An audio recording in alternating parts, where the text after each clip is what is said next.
Hello everybody, welcome back to the channel. I am the Inconsequential Runner and two short videos coming up. The next one is going to be about the importance of slow running.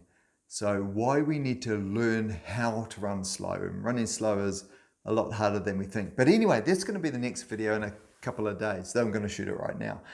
This video is just going to be a short riff in terms of the sports I've excelled at are those that you really got to dig deep and you've got to feel an element of pain. Those other sports where it's the open skill sports like football and cricket, I wasn't particularly good at. But what I did realize through cycling, when I got into road cycling, road racing, was that I could really dig in and I could really suffer for extended periods of time. And that meant I tended to do really, really well in races. Some of my races were over 100k mark and maybe just short of the 200 kilometer mark. And you'd come to a sprint at the end, and I was always able to put in a really good sprint. And for me, that was more a mindset based approach. Like I was thinking, there's no way I'm spending 4 or 5 or 6 hours racing and not sprinting. No matter how dead I felt, I'm not riding that far and not putting in a sprint to see where I come. So I was always able to suffer, and a lot of that was through the mindset. And as I've transitioned across to running, I realized just recently I haven't dug in enough and really let myself suffer. I've tried to run in a way where everything I've hoped is going to be really, really easy. And I've got a 10k race tomorrow. So I'm going to take the Steve Prefontaine approach, which is, I think, and I hope I'm not misquoting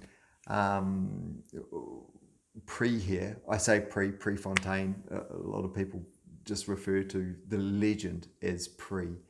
And that's how legendary he is. You can just say Pre and people know, those that are into running, who you're talking about. And he said something along the lines of, start out at a suicidal pace. So that's what I'm going to do tomorrow for my 10k race. Up to now, I've been trying to take care of myself and trying to train in such a way that it's really easy to run a good time in the 10k. But tomorrow I'm going to flick the tables, flick the switch, and go hard, go at the pace I want, and just see where it goes. It's kind of like the football match example where you need the win, and if you're a goal down, you start throwing everybody forwards, because if you're going to lose, instead of 2-1, which is the current score, if you're going to lose 3-1, doesn't matter. But if you can pull it back to 2-2 or nick a 3-2 win, you go for it. So I'm going to go out hard, and if I blow up and run something like 42 or 43 minutes, that's fine, because there's no point running a 38. I haven't run a 38 before, a 39 something, because I've already run 39 something before. So let's go for that 38 something.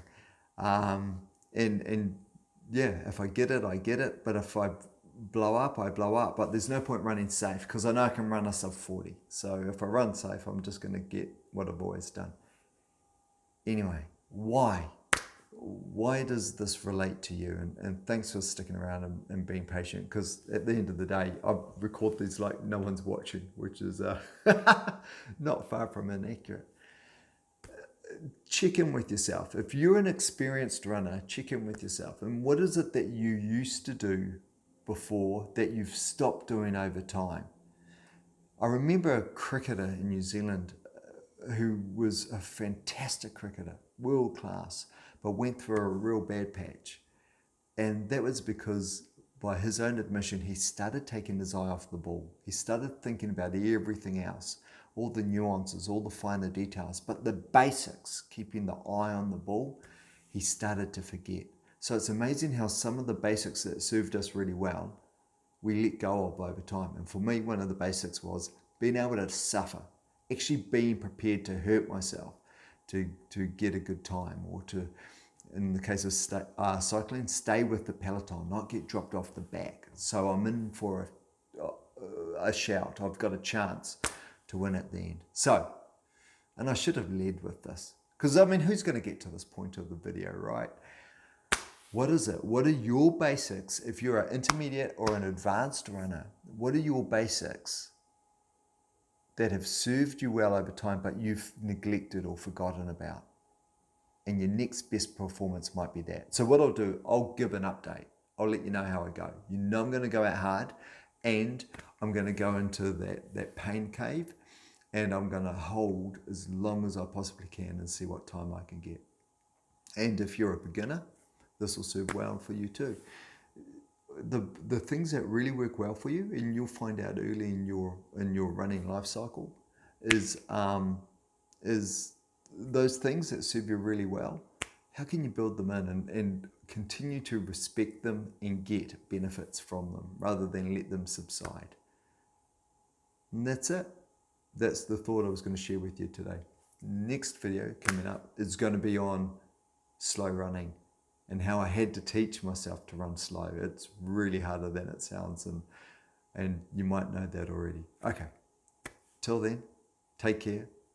We'll be back soon with the slow running video and also an update of how I went on the 10K, knowing that I might actually just blow up and have a horror time. But I'm going to give it a crack and go into that pain cave. Take care. Catch up with you soon. Thanks for watching.